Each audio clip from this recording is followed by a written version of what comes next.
అట్నుంచి వెళ్ళిపోదాం అనుకున్నాడు.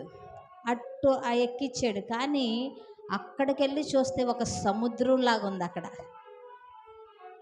ఒక బండి ఉంటే ఆ బండి అలా కొట్టుకెళ్ళిపోతుంది. ఆటో ఉంటే ఆటో కొట్టుకెళ్ళిపోతుంది. కార్లు ఉంటే కార్లు కొట్టుకెళ్ళిపోతున్నాయి. అట్లాగా ఆయన ఎలాగోలా పాపం ఇలా తిప్పి డ్రైవ్ చేస్తున్నాడు, కానీ అది అలా కొట్టుకెళ్ళిపోతుంది.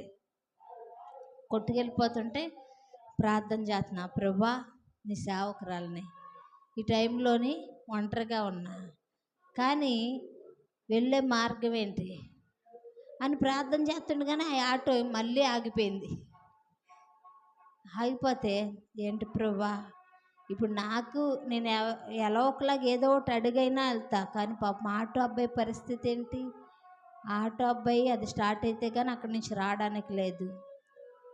నాకేమో కొంచెం టెన్షన్ వచ్చింది.